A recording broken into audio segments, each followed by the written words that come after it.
Bueno, dado inicio a lo que es a la parte del temario que nos toca hoy es placenta, ¿ya?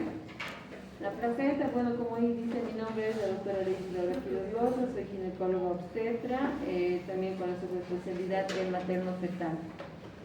Bueno, para dar un repaso breve a lo que es los órganos pélvicos internos, tienen que saber ustedes cómo se dividen, ¿no? Como ustedes ven acá, ¿se ve mi flechita? Sí se ve, ¿no? Entonces, la parte importante de saber poder identificar las estructuras anatómicas son relevantes al momento de la implantación, ¿ya? Entonces, si nosotros vemos acá, vemos el útero que tiene su fondo, su cuerpo, su cuello, y al revés, en los extremos está prolongado con lo que son las trompas, ¿verdad? La trompa uterina, donde frecuentemente se llega a realizar la fecundación, es en la región ampular, ¿no? Y es por eso que los embarazos ectópicos en mayor frecuencia se desarrollan acá, en la región ampular. Entonces, si nosotros sabemos la anatomía, sabemos que la parte donde se dice que normalmente se puede llegar a implantar el tejido trofoblástico es a nivel del cuerpo hacia fondo uterino. Tenemos que también conocer el ciclo menstrual. ¿Para qué nos sirve el ciclo menstrual? El ciclo menstrual nos sirve para identificar en qué momento se va a desarrollar lo que es la implantación y la fecundación, ¿ya?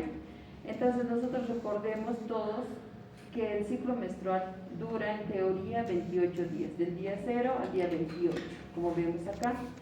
Entonces, el primer ciclo está regido por el estradiol y el segundo está regido por la progesterona. Se dice que el día 0 al día 14 está sobre todo comandado por el estradiol y es una fase proliferativa. A partir del día 16 al día 28 está gobernado por la progesterona, que es una fase secretora, ¿ya? Entonces el endometrio es relevante acá porque va a haber modificaciones. Recordemos que nosotros las mujeres, cuando menstruamos, llegamos a esta fase que es de la 0 a la 4 o incluso en algunas mujeres al día 7, que sería donde menstruamos. ¿Qué es lo que eliminamos cada mujer? Recordemos que el endometrio tiene 3 capas. Una capa que es la plana de acá, la basal, y la otra capa que viene a ser la esponjosa y la otra la compacta. En cada ciclo menstrual nosotros eliminamos lo que es la capa funcional, todo esto que ven acá. Pero nunca vamos a eliminar lo que es la capa basal, que está aquí en la parte baja. Porque gracias a esta capa basal se va a ir proliferando el endometrio y va a formarse lo que es la parte funcional. Entonces, nosotros en el momento que ovulamos, llegamos a tenemos que saber que el día que se produce la ovulación, el óvulo va a tener, ¿cuánto tiempo de vida máximo tiene el óvulo? Solo un día como máximo, no dura más, a diferencia de los espermatozoides, que tienen un tiempo de vida de 72 horas.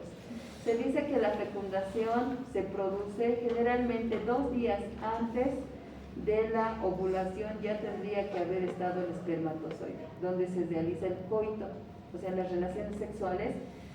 Hoy es, digamos, el día 13 de enero. El 13 de enero yo estoy ovulando. Para que llegue a realizarse una fecundación adecuada, se dice que el espermatozoide por lo menos debería estar 2 días antes. Entonces, las relaciones sexuales o el coito debería haberse producido 2 días antes de la ovulación. ¿Me entienden? Entonces, al momento de nosotros tener este conocimiento de quiénes van a estar rigiendo en el momento de la implantación y la invasión del tejido trofoblástico, tenemos que saber que aquí tenemos normalmente las fases secretoras de lo que es el endometrio, ¿okay? Que va a estar regida por la progesterona y gracias a quién se va a mantener eso, al cuerpo lúteo. Otro dato muy importante y relevante es la irrigación que va a tener el útero. ¿Por qué es importante? Ya que nosotros vamos a tener al momento de la implantación contacto estrecho con las arterias espirales. Tienen que saber ustedes que la arteria uterina es rama ¿de qué es rama la uterina?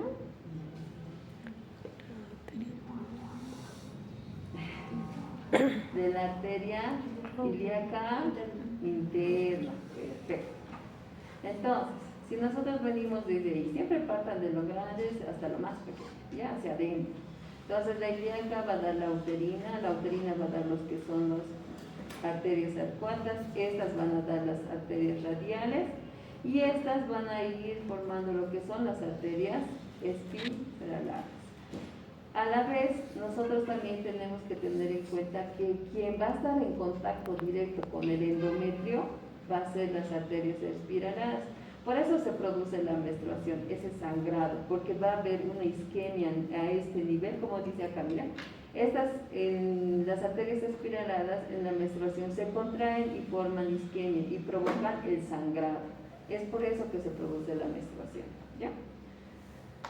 Entonces, como les decía, es importante que ustedes conozcan las fases del endometrio y por quiénes están formadas. Cuando una mujer no está gestando, como ven acá, se produce la menstruación, va a haber la fase proliferativa, posteriormente la secretora. Posterior a eso, si una mujer llega acá a estar embarazada, entonces este endometrio se va a volver en unas células especializadas, pero van a seguir siendo el endometrio, que ya se van a cambiar de nombre durante la gestación. Ya no se va a llamar endometrio, sino se va a llamar decidua. Eso es lo que también a veces preguntan. ¿Y qué es la decidua? Es la capa endometrial especializada, como aquí dice, ¿miren? Ay, perdón, la implantación requiere un endometrio modificado. Es un endometrio modificado, receptivo, estimulado por la progesterona, que es llamada la decidua. Aquí tienen que tener en cuenta que ¿por qué se llama decidua? Porque estas células, cuando una mujer está menstruando, el epitelio de acá es ciliado para que vaya eliminando la sangre. Sin embargo, aquí van a tener ya prolongaciones más cónicas y no va a producir lo que es la eliminación. Y otra cosa muy importante, acá estas células ya van a ser ricas en glucógeno y lípidos y van a tener receptores que son las sincitis. Y estos van a ayudar a que puedan implantarse normal. ¿Quién va a implantarse? El tejido o el blastocisto. Entonces, para eso nos sirve esta célula. Si ustedes se dan cuenta, a diferencia de estas, son de mayor tamaño y también de mayor grosor y tienen mayor irrigación. ¿Para qué nos sirve estas células? Nos sirve para que pueda ser como un mecanismo de nutrición y energía para el embrión. Ahora, una vez nosotros teniendo el conocimiento básico de cómo se va a llegar a implantar, tenemos que saber que una vez eliminado el ovocito, llega aquí a fecundarse a nivel ampular, recuerden, siempre en el tercio externo se va a producir la fecundación y posteriormente tiene un mecanismo de peristalsis gracias a los cilios que van a tener dentro de la trompoterina. Esto va a hacer que se traslade, va a haber un tiempo de traslado que va a ir por todo lo que es la tromputerina para que llegue a esta parte que sería ya en este caso la decidua. ¿Quién se va a implantar? El blastocisto. El blastocisto va a tener partes que va a tener una adhesión o una selección específica para llegar a adherirse completamente a la decidua. Ya una vez que se produce la implantación, ya no se llama endometrio, se llama decidua. Por eso es ahí donde se va a implantar. Una vez implantado el blastocisto, tenemos que saber reconocer quiénes van a estar en contacto directo con el útero y quiénes van a estar en contacto directo en la cavidad. Recordemos que el blastocisto va a tener tres segmentos, una que va a ser el sincitiotrofoblasto, la otra va a ser el citotrofoblasto y la parte que está entre ambas va a ser la parte del embrioblasto, que está en celestino, ¿ya? Entonces, ¿por qué primero va a ir formándose? Vemos estas células que son tipo mostaza, son células que van a ir formando una coronita y esa corona va a dar lugar a que se forme el sincitiotrofoblasto.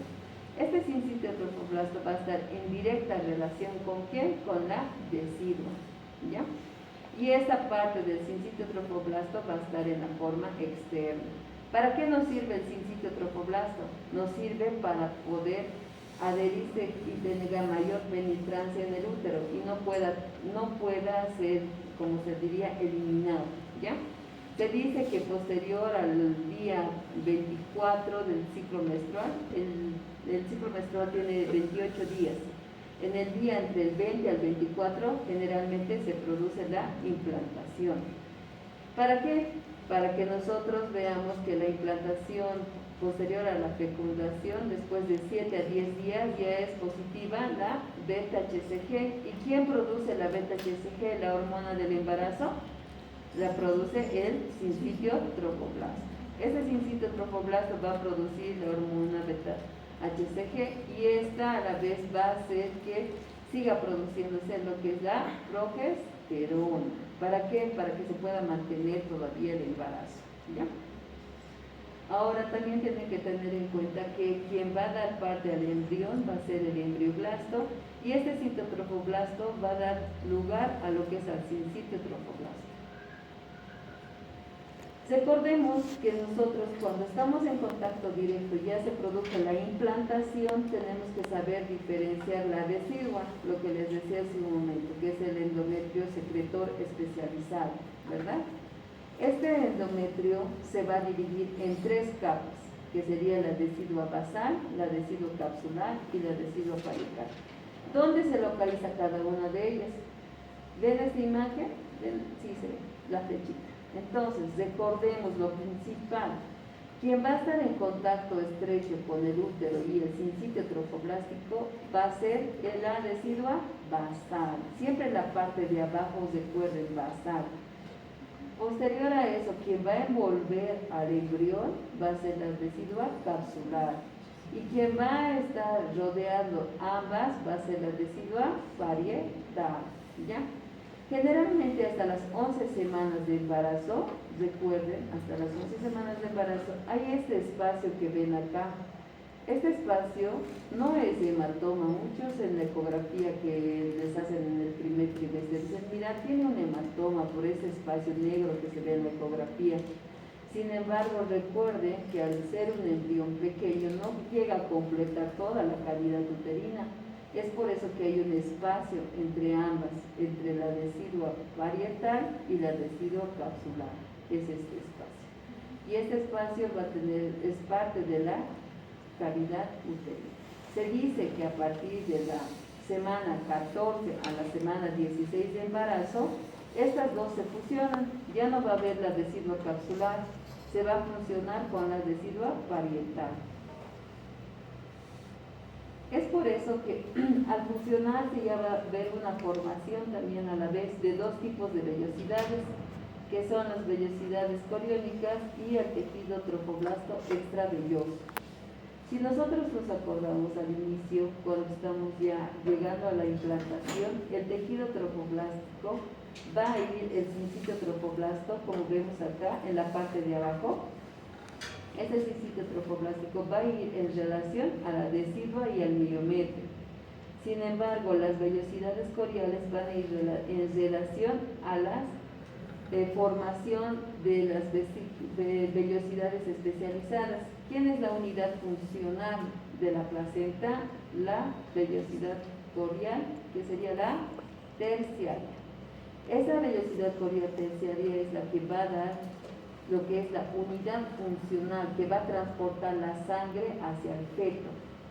Esa es la más importante, porque a medida que va pasando y progresando el tiempo, se va a ir formando las vellosidades coriales. Tenemos la vellosidad corial primaria, la secundaria y la terciaria. Esta terciaria es la que va a garantizar el flujo y el aporte de nutrientes hacia el bebé, ¿ya? Y eso se va a desarrollar hasta el día 21.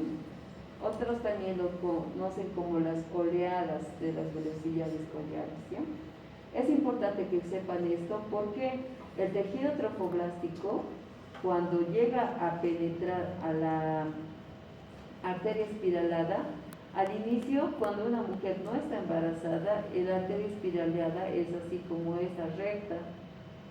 Sin embargo, cuando el tejido trofoblástico llega a penetrar y cambia el músculo liso de la pared del vaso, cambia por las células del tejido trofoblástico, esta arteria espiralada se vuelve cónica, como vemos acá. ¿Por qué es así? Para que el flujo que vemos, el flujo sanguíneo que se va a ir a la sangre y al espacio de las vellosidades coriales, sea mayor y tenga buenos nutrientes el bebé. Sin embargo, cuando no existe esto, produce insuficiencia placentaria. ¿Y qué es la insuficiencia placentaria? Cuando los vasos no llegan a ser penetrados por completo, no va a haber el recambio de estas vellosidades, de este tejido trofoblástico en la pared. Y estos vasos van a ser rígidos y no van a poder llevar mayor cantidad de sangre hacia el feto, ¿ya? Entonces eso es importante que conozcan para ver las patologías. Esto van a volver a repetir en preeclampsia, por ejemplo. Ahí es donde hay esa alteración. Normalmente debería haber mayor incremento del tamaño, del calibre del vaso de las arterias espiraladas, que es lo normal. ¿Para qué?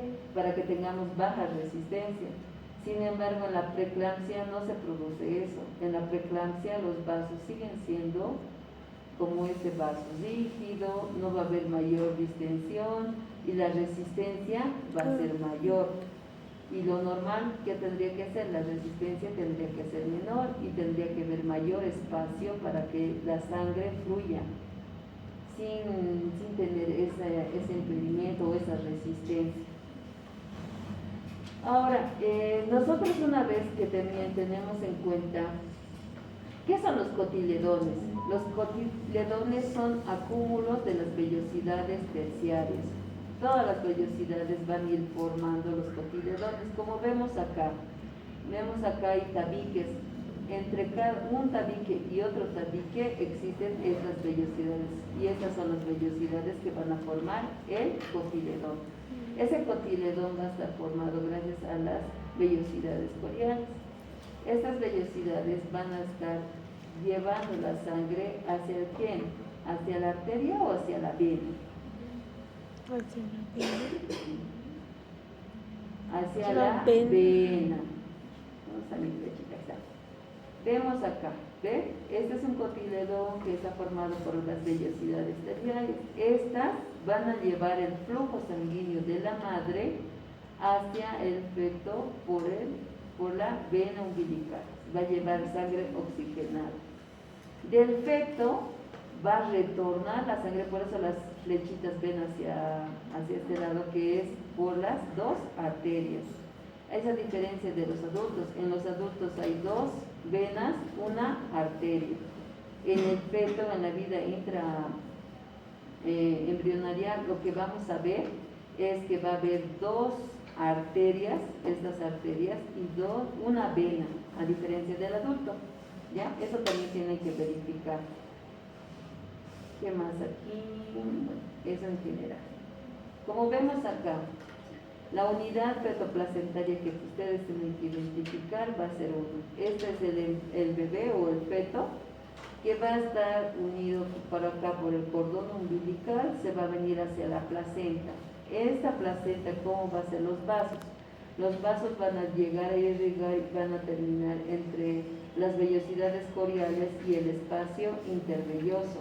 Van a poder intercambiar lo que es la sangre. ¿Qué sangre va a llegar hacia la placenta? Sangre que es no oxigenada, y de la placenta por la vena va a ir hacia el feto el oxígeno, ¿no? ¿Recuerdan eso?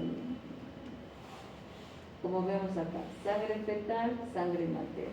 Va a haber un intercambio de eso, quien va a llevar la oxigenada siempre va a ser la vena umbilical. Ahora, ¿qué pasa si no hay límites? Como todo en la vida, hasta en la placenta tiene que haber límites, por eso existe la barrera placentaria. Si uno no pone límites, que todos van a hacer lo que quieran, digamos, ¿no? Si no se le dice, no hagas esto, o tú tienes que ir, puedes pasar el semáforo si está en rojo. Si no está en rojo no puedes pasar porque te puede pisar el auto. Es igualito, el tejido trofoblástico se limita gracias a ¿quién? A la membrana de Nitabuch. Esta membrana de Nitabuch es el límite donde le dice que hasta ahí nomás puede proliferar lo que son los tejidos trofoblásticos.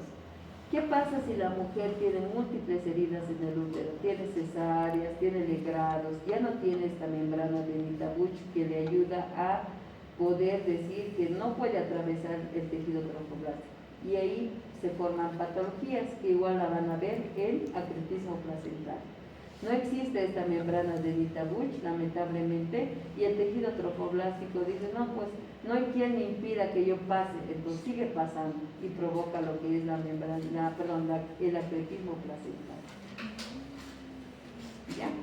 Entonces, ¿por qué es importante ustedes creen estudiar la placenta? A ver, alguien que me pueda decir de forma voluntaria, ¿por qué creen que es importante que nosotros estudiemos la placenta?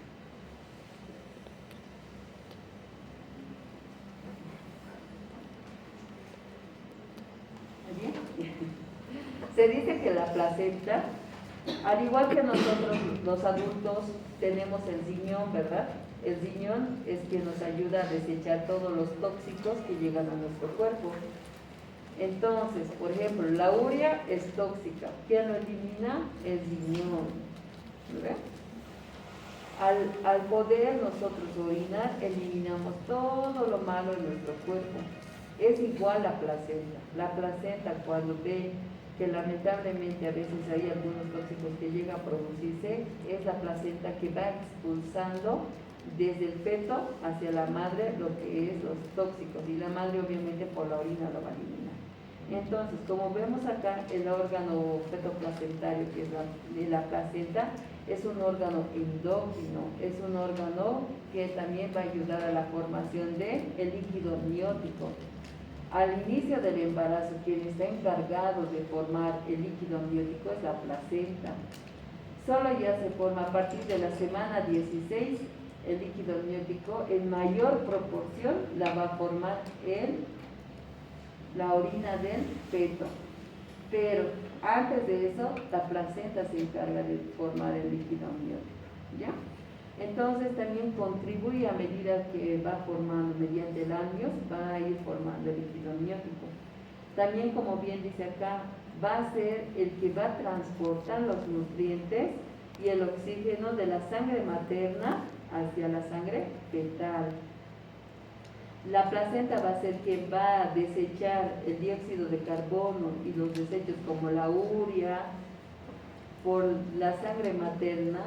Del feto va a ir a la placenta, de la placenta va a ir a la sangre materna. También tienen que conocer que la placenta es un órgano neuroendocrino, quien dice.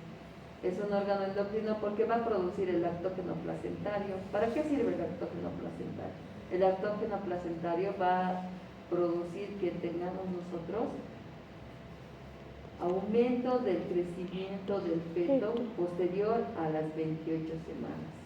Va a ir creciendo cada vez más. ¿Por qué creen que al inicio del embarazo, el embarazo es pequeño, no se nota mucho el abdomen, el aumento de volumen? Pasa las 28 semanas, el feto empieza a crecer cada vez más, y eso también se produce gracias al lactógeno placentario. A la vez tenemos que tener en cuenta que la placenta va a producir lo que va a sintetizar, que es el glucógeno, colesterol, ácidos grasos. Va a tener su función endocrina secretando la hormona gonadotropina coriónica, la progesterona, el estrógeno y, como bien les dije, el lactógeno placentario. Nosotros, cuando alguien les pregunta, ¿tuve relaciones? Y parece que sí podría estar embarazada, ¿en cuánto tiempo le pedirían la prueba de beta-HCG en sangre? Se dice entre 7 a 10 días en promedio ya tendría que salir positivo, para estar muy seguros en 15 días, ¿no? Entonces eso también tienen que conocer, que gracias al sincitio trofoblasto va a ir formándose la hormona beta-HCG. ¿Ya?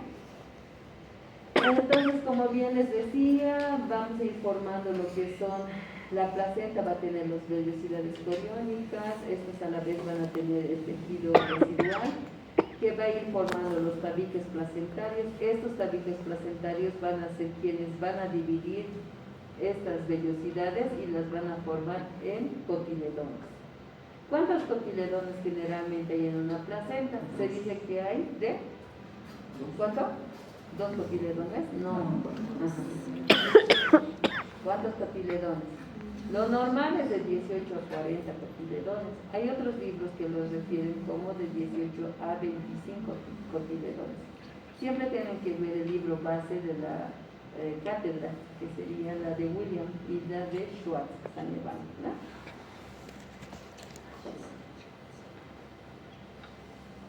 Bueno, como les decía, las vellosidades coriales van a ir formándose, todo este conglomerado va a ser la unidad placentaria, que es la unidad placentaria funcional, la vellosidad corial terciaria. Como bien,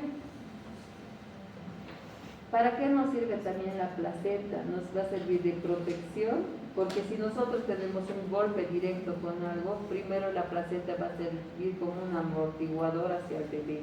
No va a hacer que el impacto del golpe llegue directo, va a ser de nutrición, porque los alimentos como el ácido fólico, todas las vitaminas que vamos a llegar a consumir, van a pasar hacia el feto gracias a la placenta.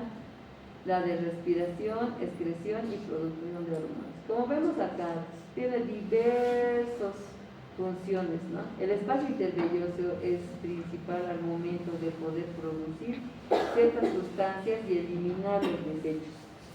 Recuerden que el único del cuerpo que pasa por la placenta, ¿quién es? La IG. Sí. Es la única que atraviesa la placenta. Ahora, ¿ustedes creen que la insulina pasa a la placenta? La barrera placentaria. No, la insulina no atraviesa la barrera placentaria. ¿Ya? Entonces, ¿quién atraviesa la barrera placentaria? Es la glucosa. Por eso cuando la madre es diabética, por más que nosotros le coloquemos, porque dicen las mamás, pero me está dando insulina y mi bebé no va a tener hipoglucemias, porque le puede llegar a afectar su cerebro, ¿no? Pero hay que explicar a la mamá que la barrera placentaria impide que la insulina que va a recibir la mamá por su diabetes va a llegar al feto, ¿ya?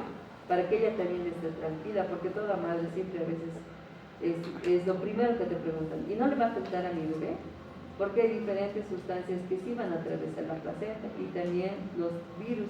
Se dice que la rubiola y el toxoplasmoglovirus, pasa la barrera placentaria. Toxoplasmogón igual atraviesa alcohol, drogas, los venenos, monóxido de carbono, todas estas sustancias lamentablemente sí llegan a afectar al feto. Bueno, como ya casi finalizando, tenemos que reconocer la cara materna. La cara materna siempre va a ser la que va a estar en relación con el útero, ¿lo ve? Con la residuo en contacto directo. Esto va a llegar a formar los que son los cotiledones. Como acá dice, de 15 a 20 cotiledones, estos son los tabiques intervellosos o los surcos que los van a ir separando. La parte de la cara fetal va a ser la parte lisa, donde va a estar la inserción. Siempre la mayoría de los placentas, la inserción es central del cordón umbilical, es lo normal. Ya que si la inserción va a ser periférica, va a afectar en la circulación placentaria y no va a poder tener un buen crecimiento fetal. Vemos acá una placenta. Esta placenta, por ejemplo, no es normal. ¿Por qué? Esta placenta acá tiene sus cotiledones, pero también tiene este extremo que pareciera otra placenta, que es una placenta subcenturiada, ¿ya? Esta es una placenta de un embarazo gemelar. Vemos dos placentas, dos cordones y el anus que va a ir dividiendo ambos. Es una placenta bicorial diamniótica. Generalmente también la placenta tiene defectos y en la enfermedad trofoblástica gestacional va a haber la degeneración hidrópica de la placenta. Por eso se les llama como vesículas o uvas. ¿Ven? Esto todo es blanco, lleno de líquido. Es una degeneración hidrópica del tejido trofoblástico.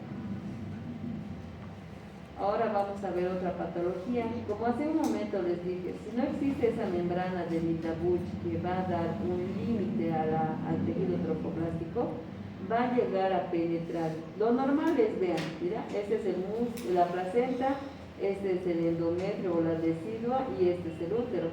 Normalmente todo se ve dividido. Si ven aquí, la decidua está intacta, todo.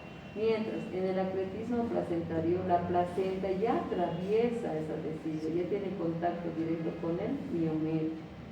Y en la placenta íntegra está completamente, ya no solo en contacto como vemos acá, penetra completamente el miometrio. En la pércreta, como vemos acá, directamente atraviesa, incluso puede llegar a tocar órganos vecinos, que sería la vejiga o el colon, ¿ya?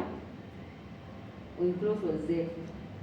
Ahora, ¿cómo se ve en una cirugía? Esta paciente que vemos acá, el útero, es una paciente que tenía acretismo placentario. Miren que la placenta, el útero, tendría que ser así, rosadito, con buena digestión. Sin embargo, esto aquí se ha hecho una cesárea anteriormente. Tenía una cesárea o dos cesáreas. Tenía una herida en el útero, ya no había esa membrana de Mitabuch que dividía o limitaba la salida del tejido trofoblástico. Y ven, esto es la placenta que está saliendo por toda esa herida que anteriormente se ha hecho. Entonces, en esta cesárea, ¿qué se ha hecho? Se ha extraído al feto por la parte fúndica. Normalmente es segmentaria la cesárea, acá se hace el corte. Pero si ustedes ven, la placenta estaba hacia afuera, pues no se puede hacer el corte ahí, entonces el corte se echó en el fondo. Ahora también, como hace rato les decía, si nosotros vemos que las arterias espiraladas no tienen buena penetración por las células del tejido trofoblástico, estas lamentablemente van a tener resistencia. Este vaso no va a llevar la sangre adecuada y esta placenta va a ser insuficiente. ¿Qué va a producir? Un feto pequeño. El bebé no va a crecer adecuadamente porque no le va a llegar de forma adecuada los nutrientes. Vemos un embarazo normal, las arterias espiraladas fueron invadidas por el tejido trofoblástico normal. Entonces, esta invasión hacia las arterias espiraladas ya no hubo en este caso y por eso se produce la preeclampsia. Y como resultado va a tener un niño pequeñito. Ambos son de 39 semanas, pero ven la diferencia que este niño es más chiquitito, más pequeño, no ha recibido buen aporte de nutrientes. Otra patología que también tiene que saber por qué es importante la placenta es el DPPNI, que es el desprendimiento prematuro de la placenta normoides. Esta paciente era preeclámptica, era este mismo caso. No hubo buen aporte de oxígeno, pero a la vez hubo tanta la resistencia por la misma presión que hubo acá, por el flujo de sangre, hubo aumento de la presión. Al haber aumento de la presión ya hubo destrucción y se desprendió la placenta. Por eso es desprendimiento prematuro de la placenta normoides. Y si ustedes ven, en bloque eliminó toda la placenta. Ven, estos son los coágulos, esta es su placentita pequeña y su feto. Otra opción podríamos ver en estas imágenes el embarazo múltiple. Esta es la membrana que les va a dividir a ambos embarazos. Y esta es una paciente que tenía igual una comunicación intervellosa, los vasitos. Esa es otra patología que también vemos. Esos son cuando son el embarazo gemelar, monocigótico, monocorial, diamniótico. La placenta es una sola y miren, los bebés estaban funcionados, los fetos siameses que les dicen. Y lamentablemente en este caso fue otro, pero aquí su corazoncito, si ven, parte de su cuerpo se está saliendo. Y este feto que estaba comunicado con él se murió y está atrapado aquí adentro. Ahora, al poder nosotros ver todo esto, ¿cómo vamos a identificar? Tenemos guías actualmente para nosotros identificar si esa paciente viene con alguna alteración placentaria. Dentro de las guías que se manejan a nivel internacional son la ISUO. Primero tienen que saber siempre lo normal. Ustedes cuando salgan, hagan una ecografía tienen que agarrar el transductor, ven, aquí está su mano y aquí está el transductor. Tienen que ir en forma vertical, buscando la localización de la placenta. Siempre de arriba hacia abajo, como un barrito, de arriba hacia abajo, de arriba. ¿Para qué? Para que puedan delimitar dónde se encuentra. Esta placenta que vemos acá está en una implantación fúndica. ¿Vemos? Normal. ¿Tiene riesgo de acretismo placentario? No, porque no va a estar en estrecha relación con una cicatriz previa. ¿Puede tener riesgo de desprendimiento? Sí, porque lo normal es que esté en el fondo insertado. Ahora, vemos también cómo vemos una placenta anterior, igual, del mismo modo, siempre de arriba hacia abajo, de arriba hacia abajo, de arriba hacia abajo, para localizar desde dónde se está insertando la placenta. Ahora, para saber si está ocupando toda la parte anterior, tendríamos que hacer un barrido transversal, ¿ya? Pero para ustedes saber dónde está localizado, siempre vertical. Esto vemos, todo esto es la placenta. Y esta es una inserción anterior. ¿Y cómo se ve una posterior? Como vemos aquí abajo. Esta es la placenta y la inserción posterior. ¿Para qué nos sirve también la ecografía? Recuerden que el único diagnóstico de gol estándar para poder identificar y diagnosticar placenta previa es la ecografía. No existe clínica, solo la ecografía nos va a dar el diagnóstico de la placenta previa. Y eso es identificando, hacemos vía transvaginal. Este es el cervix. Todo lo que está medido acá, chicos, esas líneas que ven en el 1, es el cervix. ¿Y con quién está en contacto directo el cervix? Con la placenta. Todo esto es placenta. ¿Y cómo se clasifica esta placenta? Aquí tenemos un esquema y sería este esquema, ¿ven? Todo está cubriendo el cervix, al igual que este es el cervix, se está cubriendo por completo. Entonces sería una placenta previa oclusiva total. Puede ser previa marginal o previa lateral. Y esta también tienen que saber identificar de inserción baja. ¿Cuándo se dice que es de inserción baja? Sí, desde el orificio cervical interno hacia el borde inferior de la placenta mide 2 centímetros. Ahí decimos placenta de inserción. Ahora, esta también vamos a ver un desprendimiento. Esta placenta estaba insertada normalmente en el fondo uterino. ¿Ven todo este espacio negro? Rojo, perdón. Es así que se ve ecográficamente. Eso es un desprendimiento. Ecográficamente igual podemos identificar. Pero solo se identifica cuando hay un mayor a 30% de desprendimiento. Ven ahí todo. Y algo básico que también en el primer trimestre tienen que saber identificar de la placenta para poder diferenciar cuáles son las patologías de un embarazo monocorial o bicorial es la corionicidad. Vemos acá, esta es una placenta bicorial por este signo. ¿Qué se llama el signo? ¿Saben? La. Y este signo en T invertida es delgadito. Esta es una inserción monocorial. Esta es bicorial. Ven el grosor que los divide es grueso. Y esta también. Y esta es en forma de T invertida, delgada. Entonces es una inserción monocorial. Bueno, aquí vemos el acretismo, lo que hemos visto hace un momento. Ecográficamente se puede diagnosticar. Si una persona tiene ya una cesárea, 2 cesáreas, de paso tiene legrados, tiene ameo, sí o sí tienen que hacer la identificación de la localización de la placenta. Si la placenta es anterior, ya sí o sí tienen que hacer porque tiene alto riesgo de acretismo. Y vemos acá que lamentablemente la placenta se está saliendo por la parte de la vejiga. Esto es Doppler positivo, aquí igual. Nosotros buscamos las anomalías en la interfase útero-vejiga, el grosor miometrial, que en este lugar ya no existe el grosor miometrial, está en contacto directo, entonces quiere decir que ya se salió. Esta ecografía es de la placenta del acretismo que hemos visto anteriormente, es de ahí. Bueno, del cordón umbilical, algo básico es que tienen que saber que existen dos arterias y una vena, y los nudos, ¿no? Las anomalías, el nudo verdadero, el circular, la distosia funicular. Actualmente ya no está indicado las cesáreas porque dicen, otras mamás dicen, mi bebé dice que tiene un circular de cordón en el cuellito, puede tener parto normal. ¿Qué es lo que se hace para poder decir que vaya a parto? Doble fetal. Si el doble fetal está adecuado, puede ir a parto. Pero si está alterado y ese cordón, ese circular, está tipo asfixiando al bebé, no puede ir a parto. Se indica ya cesárea. Bueno, la bibliografía que ustedes ya saben, la de William, Justicia, y la de Schwartz, y la de Gall. Muchas gracias, chicos.